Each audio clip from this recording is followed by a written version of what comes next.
Les choses à ne pas faire sur le 360.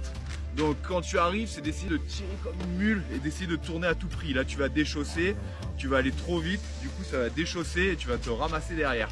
Donc prends ton temps, quand tu arrives sur le kick, tu laisses monter et dès que ça sort, dès que tu vois tes spatules avant sortir du kick, là à ce moment-là tu pousses et tu viens resserrer.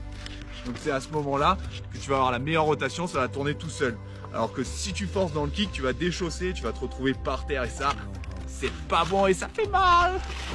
Un autre défaut que beaucoup de personnes font sur les premiers 360, c'est de tirer qu'avec la tête. Ils arrivent et là c'est la tête qui tourne et les épaules restent de face. Donc leur corps va aller vers l'avant et la tête là, c'est une perte de repère totale. Ça va pas fonctionner, vous allez vous retrouver comme un asticot en l'air et là ça va finir par une chute également. Donc ce qu'il faut faire, c'est garder, c'est le regard qui va permettre la rotation, mais les épaules vont tourner en même temps que la tête. C'est pas le cou qui vient comme ça se tendre. Là, vous avez une perte de repère, c'est sûr, et vous allez tomber. Donc, dernière chose, au niveau de la réception.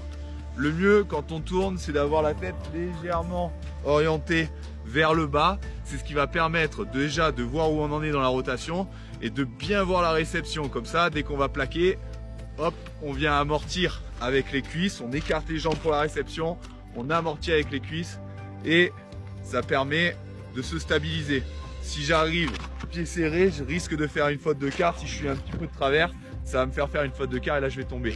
Donc pour éviter ça, j'écarte les jambes à la réception. Après, si vous voulez que votre 360 soit surstylé, j'essaie de garder au maximum l'écartement en l'air de mes skis. Ça c'est beau. Après je ferai un autre tuto sur les grabs, mais ça c'est une